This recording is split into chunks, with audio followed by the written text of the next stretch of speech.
झारखंड शिक्षा परियोजना हजारीबाग, है ना, झारखंड शिक्षा परियोजना हजारीबाग।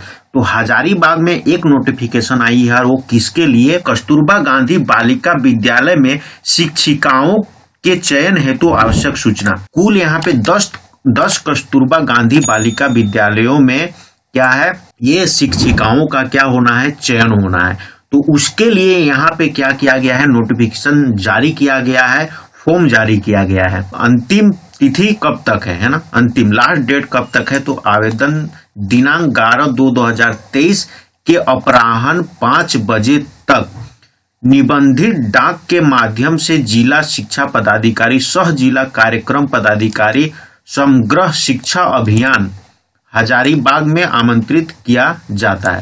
तो आपको 11/2/2023 के अपराह्न 5 बजे तक इस फॉर्म को भर के निबंधित डाक के माध्यम से आपको भेजनी है। अगर आप यहाँ पे नीचे देखिए पद नाम है ना, पद, तो किस किस पद के लिए लिखा हुआ है, और सारा में देखिए महिला लिखा हुआ है, मतलब इसको केवल महिला ही क्या कर सकते हैं, भर सकते हैं, लेडीज ही केवल क्या कर सकते हैं, भर सकते हैं।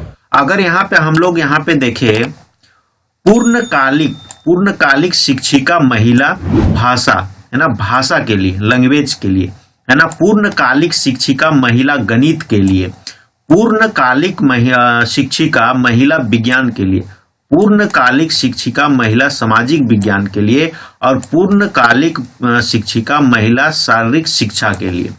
तो ये जो है पद है जो आपको निकाली गई है। अगर हम लोग भाषा में देखें तो कुल 3 पद है, और हम लोग मैथ में देखें तो इसमें भी 3 है, विज्ञान में देखें तो 6 है, सामाजिक विज्ञान में 1 है, और शारीरिक शिक्षा में 3 है ना। और कैटेगरी वाइज यहाँ पे आप देख सकते हैं कि यूआर में कितने सीट हैं, कौन से पद में कितने सीट हैं, BC 1 में कितने सीट हैं, BC 2 में कितने सीट हैं, ST में कितने सीट है, ST और SC में कितने सीट है, ये टोटल आप यहाँ पे देख सकते हैं, है ना। तो टोटल अगर हम लोग यहाँ पे बात करें 15, कुल 15 सीट है यहाँ पे आपके लिए। तो अगर हम लोग यहाँ पे नीचे देखें तो यहाँ पे कुछ लिखा हुआ है, वो आप देखिए कि उक्त पदों पर चयन हेतु आवेदन पत्र जिला शिक्षा पदाधिकारी, सह जिला कार्यक्रम पदाधिकारी हजारीबाग के पद नाम से आवेदन को विहित प्रपत्र में निबंधित डाक द्वारा जिला कार्यालय समग्र शिक्षा हजारीबाग में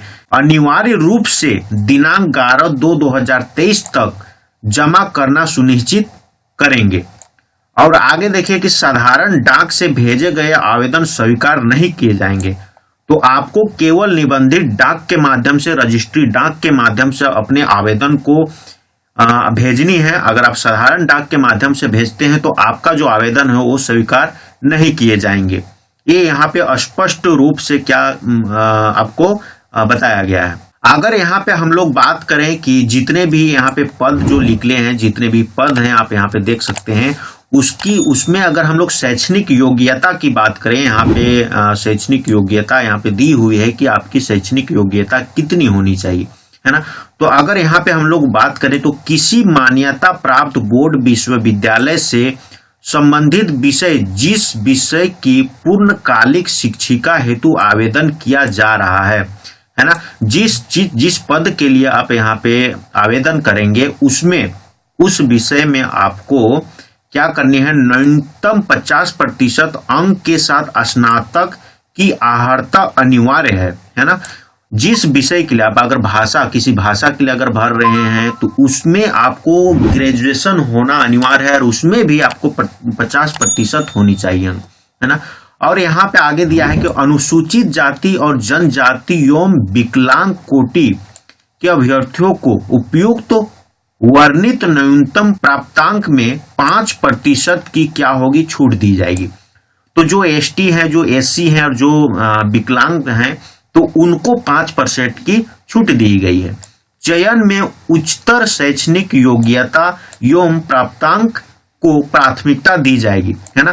तो देखिए अगर जो ग्रेजुएशन से ऊपर, जैसे पोस्ट ग्रेजुएशन किए हैं और उससे ऊपर और कुछ उनका एजुकेशन है, तो उनको क्या दिया जाएगा, प्राथमिकता दी जाएगी, है ना। और उनका अगर परसेंट और ही ज्यादा होगा किन्हीं का, अगर 50% से ज्यादा किन्हीं का आया होगा तो उनको भी क्या होगी, यहाँ पे प्राथमिकता दिया जाएगा। शारीरिक शिक्षिकाओं के लिए राज्य सरकार अथवा केंद्र सरकार द्वारा मान्यता प्राप्त विश्वविद्यालय से कला, विज्ञान अथवा वाणिज्य में न्यूनतम 45% अंकों के साथ स्नातक डिग्री अनिवार्य होगी, परंतु अनुसूचित जाति और अनुसूचित जनजाति के अभ्यर्थियों हेतु न्यूनतम 40% अंकों के साथ स्नातक डिग्री अनिवार्य होगी।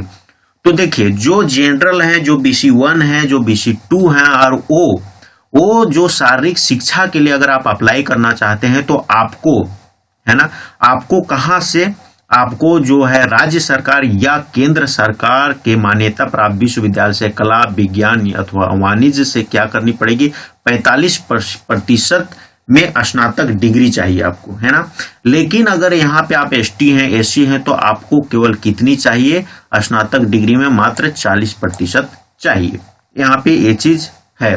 आगे अगर हम लोग यहाँ पे देखें प्रशैक्षणिक अर्हता, तो मान्यता प्राप्त प्रतिष्ठान से B.Ed अथवा समकक्ष परीक्षा तथा प्रारंभिक शिक्षा में 2 वर्षीय डिप्लोमा में शिक्षक प्रशिक्षण परीक्षा में उत्तीर्णता, है ना। तो आपको यहाँ पे क्या मांगा गया है, आपको B.Ed भी मांगा गया है और शारीरिक शिक्षा के लिए आपको bachelor in physical education, degree in physical education अनिवार्य होगा, है ना। तो अगर आपको, तो देखिए यहाँ पे स्नातक होनी चाहिए और उसके साथ साथ आपको B.Ed की भी डिग्री होनी चाहिए या उसके समकक्ष अगर कोई डिग्री है तो होनी चाहिए। और जो शारीरिक शिक्षा के लिए अप्लाई कर रहे हैं तो उनको ये बैचलर ऑफ फिजिकल एजुकेशन या डिग्री इन फिजिकल एजुकेशन की क्या होनी चाहिए, अनिवार्य होनी चाहिए, है ना। इसके भी आपके पास होनी चाहिए सर्टिफिकेट। आगे अगर हम लोग देखें शिक्षक पात्रता परीक्षा, तो जो टेट एग्जाम एक बार निकाल लिए हैं वो राज्य सरकार क्या कर दी है, उसको आजीविका मान्यता दे दी है कि आप एक बार अगर ये क्लियर कर लिए हैं तो आपको दोबारा ये करने की जरूरत नहीं है। तो इस फॉर्म को भरने के लिए आपके पास क्या क्या चाहिए, क्या क्या योग्यता होनी चाहिए। एक तो आपका ग्रेजुएशन होना चाहिए, दूसरा आपके पास B.Ed की डिग्री होनी चाहिए और तीसरा अगर बोले तो हम आपको टेट क्लियर होनी चाहिए। टेट आपको क्लियर, अगर आपका टेट क्लियर है तो आप इस फॉर्म को भर सकते हैं। आपके पास ये 3 जो है वो क्वालिफिकेशन होनी चाहिए। तो यहाँ पे आवेदन की बात करें तो आवेदन जो है आपको 11/2/2023 के संध्या 5 बजे तक आप जिला शिक्षा पदाधिकारी सह जिला कार्यक्रम पदाधिकारी झारखंड शिक्षा परियोजना समाहरणालय परिसर हजारीबाग पिन कोड इतना, ये एड्रेस पे आपको क्या करनी है, निबंधित डाक के माध्यम से, रजिस्ट्री डाक के माध्यम से आपको इसको भेजनी है ना। यहाँ पे अंतिम तिथि के बाद प्राप्त आवेदन पत्रों पर किसी भी परिस्थिति में विचार नहीं किया जाएगा। अगर इस डेट के बाद आपका 11/2/2023 के बाद आपका आवेदन अगर पहुंचता है वहां तो उस पर कोई विचार नहीं किया जाएगा। तो ये चीज को आपको देख लेनी है। आवेदन के साथ संलग्न किए जाने वाले अनुलग्न, तो आपको क्या क्या आवेदन के साथ भेजनी है ना। यहाँ पे देखिए 23x10 सेंटीमीटर का स्वयं का पता लिखा हुआ 2 लिफाफा, है ना। आपको इतने साइज का 2 लिफाफा साथ में डालनी है जिसमें स्वयं आपका पता होना चाहिए, है ना। आपका स्वयं का पता, आप वहां पे नाम, फादर नेम और पूरा एड्रेस वहां पे लिख दीजिएगा और उसका साइज जो है यहाँ पे है वो आप दुकान में जब जाइएगा तो आप उनको साइज बताइएगा कि इतने साइज का हमको 2 लिफाफा चाहिए। आगे हम देखें कि सभी शैक्षणिक, प्रशैक्षणिक, शिक्षक पात्रता परीक्षा तथा अन्य प्रमाण पत्रों की स्वयं अभिप्रमाणित छाया प्रति संलग्न की जाए। तो आपके पास जो भी शैक्षणिक योग्यता है, जो भी योग्यता मांगी गई है उसका सारा का आप फोटोकॉपी करवा लीजिएगा और सब में स्वयं खुद सिग्नेचर कर लीजिएगा, है ना। तो आपको अगर आरक्षण चाहिए तो आपको जाति प्रमाण पत्र भी यहाँ पे डालनी है जिसमें आपका स्वयं का क्या होना चाहिए, हस्ताक्षर होना चाहिए। स्वयं अभिप्रमाणित आप कर लीजिएगा, उसको वो डाल दीजिएगा। आवासीय प्रमाण पत्र की स्वयं अभिप्रमाणित छाया प्रति, तो आवासीय प्रमाण पत्र भी आपको डालनी है जिसमें आपका स्वयं क्या, स्वयं अभिप्रमाणित किया होना चाहिए, स्वयं आप सिग्नेचर कर लीजिएगा। आगे अगर हम लोग बात करें, कस्तूरबा गांधी बालिका विद्यालय एक आवासीय विद्यालय है, अतः चयनित अभ्यर्थियों को विद्यालय में रहना अनिवार्य होगा। तो आपके अगर चयन हो जाती है तो आपको विद्यालय में ही वहीं रहना होगा। आगे अभ्यर्थियों का चयन उपायुक्त हजारीबाग की अध्यक्षता में गठित चयन समिति के द्वारा किया जाएगा। चयन समिति का इस हेतु निर्णय अंतिम माना जाएगा। तो जो हजारीबाग के उपायुक्त हैं वो एक समिति गठित करेंगे और वो ही इसका सारा कार्यभार को देखेगा और उनका जो भी अंतिम निर्णय होगा वो उनका अंतिम निर्णय माना जाएगा। आगे अगर हम लोग यहाँ पे बात करें तो देखिए, आवेदन करने वाले अभ्यर्थियों को अनिवार्य रूप से आवेदन के लिफाफा के ऊपर लाल रंग से मोटे अक्षर में आवेदित पद का नाम एवं कोटि अंकित करना होगा, अन्यथा आवेदन अस्वीकार करने की स्थिति में वे स्वयं जवाबदेह होंगे। तो आपको जब आप लिफाफे में इसको भेजने के लिए जब इसको लिफाफे में डालिएगा तो आपको लाल रंग में मोटे अक्षर पे आपको क्या लिखना है, पद का नाम और कोटि आपको वहां पे अंकित करना है, अन्यथा आपका जो आवेदन है वो अस्वीकार कर दी जाएगी। अपूर्ण एवं अहस्ताक्षरित आवेदनों को स्वीकार नहीं किया जाएगा, है ना। अपूर्ण अगर रहेगा आपका आवेदन जिसमें आपको कंप्लीट नहीं रहेगा, जिसमें आप पद का नाम कोटि वगैरह अंकित नहीं किए रहेंगे, का खुद का हस्ताक्षर अगर ये सब नहीं रहेगा तो उसको क्या किया जाएगा, अस्वीकार कर दिया जाएगा। उस आवेदन पे कोई भी विचार नहीं किया जाएगा। अब आगे आपको यहाँ पे फॉर्म दिख रहा होगा, फॉर्म झारखंड एजुकेशन प्रोजेक्ट, है ना, काउंसिल एप्लीकेशन फॉर्म। ये फॉर्म को आपको क्या करनी है, डाउनलोड कर लेनी है। प्रॉपर ढंग से ये फॉर्म को आपको क्या करनी है, भर लेनी है। भरने के बाद पूरा डॉक्यूमेंट आपको लगानी है। डॉक्यूमेंट के साथ 2 लिफाफा का साइज भी दिया गया है।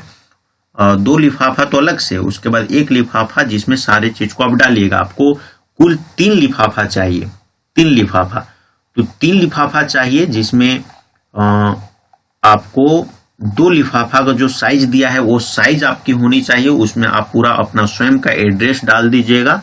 और 1 लिफाफा जिसमें आप सारा फॉर्म, अपने डॉक्यूमेंट्स, लिफाफा सब सारा चीज डाल के और उसमें अपना एड्रेस टू जहां पे भेजना है उसका एड्रेस जो दिया गया है वो एड्रेस डाल के आपको इसको क्या करना है, निबंधित डाक के माध्यम से, रजिस्ट्री डाक के माध्यम से आपको भेज देनी है। आपके पास जो समय है वो मात्र 10 से 12 दिन का समय है। तो आप फटाफट इसे डाउनलोड कीजिए और इसको भर के और इसको समय से पहले आप भेज दीजिए ताकि आपका फॉर्म जो है वो रिजेक्ट ना हो। तो एक चीज और, अगर आपको ये फॉर्म को भरने में किसी भी प्रकार का समस्या आती है ना, तो आप जरूर कमेंट सेक्शन में लिखिए कि ये फॉर्म हमें भरने में यहाँ पे दिक्कत हो रही है, आप बताइए। तो आपको यहाँ पे गाइड किया जाएगा, बताया जाएगा। ये फॉर्म, अगर फॉर्म भरने के लिए आपको एक वीडियो चाहिए तो आप भी कमेंट कीजिए कि सर एक वीडियो आप बना दीजिए कि फॉर्म कैसे हम लोग भरे। तो इस पे हम एक वीडियो आपके लिए बना देंगे ताकि आपकी कहीं पे गलती ना हो, है ना। तो कहे कि देखिए स्पष्ट लिखा हुआ है कि आपका अगर कहीं पे गलती रहेगा, सिग्नेचर छूट जाएगा, कहीं पे आप ओवर राइटिंग किए होंगे या कोई भी ऐसे अगर है तो आपका फॉर्म को रिजेक्ट कर दिया जाएगा, उसमें कोई विचार नहीं किया जाएगा। या इसलिए फॉर्म को आपको केयरफुली भरना है ना। तो इस वीडियो में इतना ही और उम्मीद करता हूं कि ये वीडियो आपको अच्छी लगी होगी, आपके नॉलेज के लिए है ना। तो अगर आपके लिए अच्छी है, आपके नॉलेज के लिए है, तो आप इस वीडियो को लाइक कीजिए और आप अपने दोस्तों के साथ, अपने रिलेटिव के साथ इस वीडियो को शेयर कीजिए, है ना। अगर हो सके आप इस फॉर्म को भरने लायक नहीं है, आपके पास उतनी योग्यता नहीं है और आपके रिलेटिव में, आपके फ्रेंड सर्कल पे अगर ये उनके पास उतनी योग्यता है कि ये फॉर्म को अगर भर सकते हैं तो आप जरूर उनको शेयर कीजिए ताकि वो ये फॉर्म को क्या कर सके, भर सके, है ना। तो इस वीडियो में तो इतना ही और आपसे फिर अगले वीडियो में मुलाकात होगी। तब तक के लिए आपका बहुत बहुत धन्यवाद। और लास्ट में एक चीज मैं कहना चाहूंगा कि अगर आप नए हैं हमारे चैनल पे और अब तक सब्सक्राइब नहीं किए हैं तो नीचे दिख रहे सब्सक्राइब बटन पे क्लिक करके ये चैनल को जरूर सब्सक्राइब करें और फिर से क्लिक करके आप बेल आइकन पे क्लिक जरूर करें ताकि आपको इस चैनल पे जब भी वीडियो अपलोड की जाएगी तो उसका नोटिफिकेशन जाएगा और उस वीडियो को आप देख सकते हैं। तो आपका बहुत बहुत धन्यवाद।